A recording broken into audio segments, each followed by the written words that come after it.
భక్తులందరికీ కూడా ప్రత్యేక నమస్కారాలు. ఈరోజు మన మారాయపాక గ్రామంలో కని విని ఎరగని రీతిలో ఒక సంస్థ సృష్టించడం జరిగింది.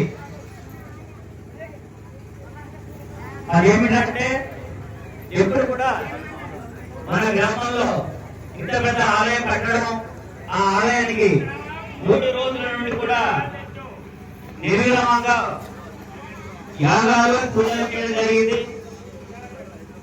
ఈ యొక్క కార్యక్రమంలో పాల్గొన్నటువంటి మన గ్రామ పెద్దలకు, అలాగే వినియోగించినటువంటి భక్తులకు, అన్న సందర్భన కార్యక్రమంలో భాగంగా శ్రీ రాముల వారి యొక్క భక్తులకు ప్రత్యేకంగా ధన్యవాదాలు తెలియపరుచుకుంటున్నాము.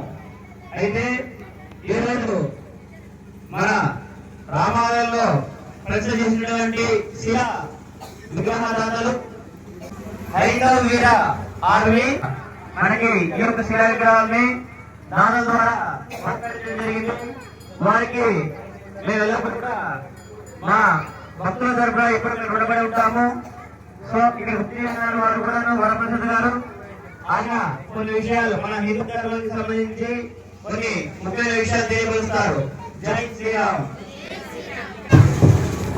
జై శ్రీరామ్. జై శ్రీరామ్. జై జై శ్రీరామ్. జై శ్రీరామ్. ముందుగా మారాయపాకలో గ్రామం హిందూ బంధువులందరికీ కూడా ఆదాబు వందనం తెలియజేస్తాను. మీ అందరికీ కూడా ఆ శ్రీరామచంద్రుడు ఆశీస్సులు ఉండాలని మనసారా కోరుకున్నాను. మీకు ఒక విషయం చెప్తాను. ఇప్పుడు మీరు ఈ మారాయపాకలో గ్రామంలో అక్కడ ఉన్న హిందువులందరూ కూడా చాలా చాలా అదృష్టవంతులు. ఎందుకు తెలుసా మీకు?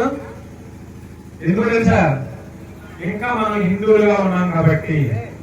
అంతేకాక మనం ఈ రోజున మీరందరూ హిందువులుగా ఉండడం వల్లనే ఈ రోజున ఇక్కడ రామాలయం నిర్మాణం జరిగింది. ఏంటి అలా వస్తారు? హిందువులుగా కాకపోతే నిర్మాణం జరగదా? జరగదు. ఎందుకంటే ఈ గ్రామంలో ఇంకా 100కి 90 మంది అందరూ కూడా హిందువులుగానే ఉన్నారు. ఎవరో ఇద్దరు ముగ్గురు మతమార్పు అయ్యారు. ఒక్కడు కూడా లేరా? అంటే మారాయపాక గ్రామానికి ఒకసారి కబుర్లు పడండి.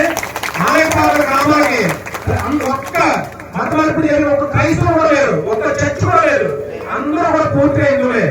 కాబట్టి మనం ఎంత అదృష్టవంతులు అంటే అదే ఈ గ్రామంలో ఒక 4-5 కుటుంబాలు కానీ, ఒక 10 కుటుంబాలు కానీ ఎవరైనా మత మార్పిడికి గురై క్రైస్తవ మతంలోకి వెళ్తే ఇక్కడ గుడి నిర్మాణం జరగదు. ఇది వాస్తవం. మీకు ఉదాహరణ చెప్తాను. ఉండి నియోజకవర్గంలో ఒక గ్రామంలో ఇలా రామాలయం, పాత రామాలయం, శిల్లు పడిపోయిన రామాలయాన్ని మళ్ళీ కట్టడానికి ప్రయత్నం చేస్తే క్రైస్తవులందరూ కూడా గుడి జరగకుండా, కట్టడం నిర్మాణం జరగకుండా ఆపేశారు. దాని గురించి హైకోర్టు కూడా వెళ్ళి కేసులు వేసి ఆపేశారు.